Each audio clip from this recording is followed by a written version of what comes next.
It's one of the most critical parts of your overall ESG management, and it's often either ignored or it's not addressed directly. So I want to talk to you today about 6 points that are really important in this and how they can help you to both be more effective, create more value, and mitigate risk better. So we're going to talk about how ESG metrics is key to stakeholder engagement, talk about how important it is to keep it simple. Complexity is not your friend. The simpler, the better. We're going to talk about starting. Just wherever you are, start. You can get better from there.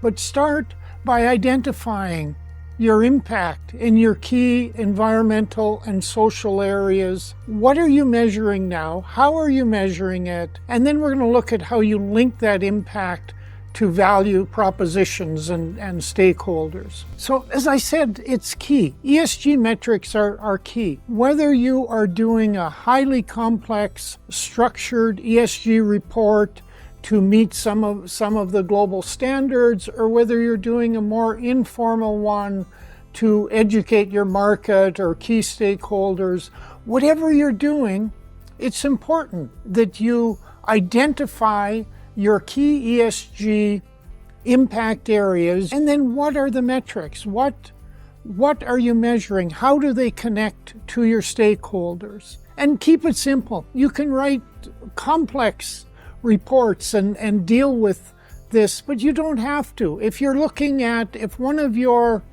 key ESG programs is local employment, that's important for local stakeholders, and it's simple. You can measure the jobs, you can measure the hours, you can measure the training. Keep it simple. You don't need to be measuring things that make it too complex. Whatever you do, don't wait until you get it perfect. Start where you are. Once you've identified your key ESG impact areas, once you've identified that, look at what data you have. What are you measuring now? What data can you develop? It doesn't all have to be numerical data, quantitative data. Anecdotal data can also be really good, but get them.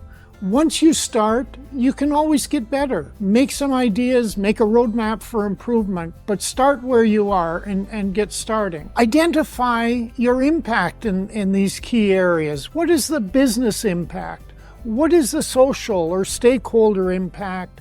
What is the environmental impact?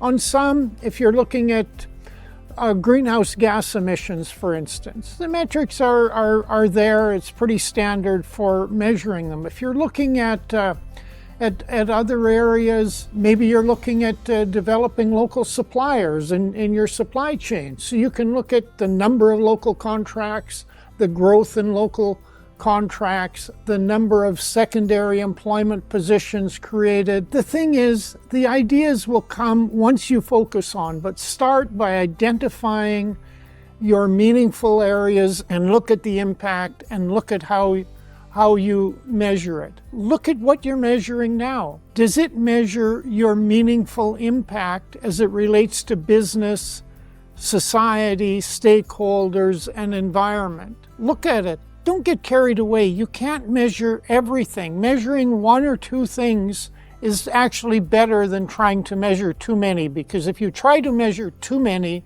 you're not going to do it well. You're going to create too much complexity and you won't be able to manage and keep capturing the data. Your data points, your metrics should really link to your value propositions. In previous exercises and other lectures, we've looked at value propositions and how every meaningful ESG area should have a value proposition. We should understand how it is creating business value, how it's creating social value, how it's creating environmental value. So your metrics are going to connect to that. Your metrics are going to link your value propositions to the reality of your performance. How is it creating value? How is it mitigating risk for business, for society and stakeholders, and for the environment? It seems simple, and it really is, but you have to do it consciously, because if you do not consciously connect ESG metrics and stakeholder engagement and gather and develop the data that is going to allow you to effectively communicate your ESG impact to key affected stakeholders, you're going to be losing value. You're not going to be getting all that you could from your ESG performance. So remember, ESG metrics is key to stakeholder engagement. It gives you the data that you can communicate with affected stakeholders. Keep it simple. Measure and manage the meaningful. Don't get overly complex. Focus on measuring value and risk and impact for key internal and external stakeholders. Start where you are. Don't try and be perfect before you start. Start where you are and go make a roadmap to improve. Start by identifying your impact in key areas. What are you measuring for them? How do you go forward? And make sure your metrics are linked to your value propositions. That's going to give you data that's going to allow you to be much more effective in stakeholder engagement and communications. And that is one of the most critical issues for businesses today. At the CSR-ESG Institute, we're here to help you do more, be more, and achieve more. Our goal is to make your business stronger, better, more resilient, and more competitive, at the same time as you create social value and support the environment and ecosystems. For more information on how our team can support you, visit us at csrtraininginstitute.com or email our president and founder, Wayne Dunn, directly at wayne@csrtraininginstitute.com. Join us and create value and impact where business meets community.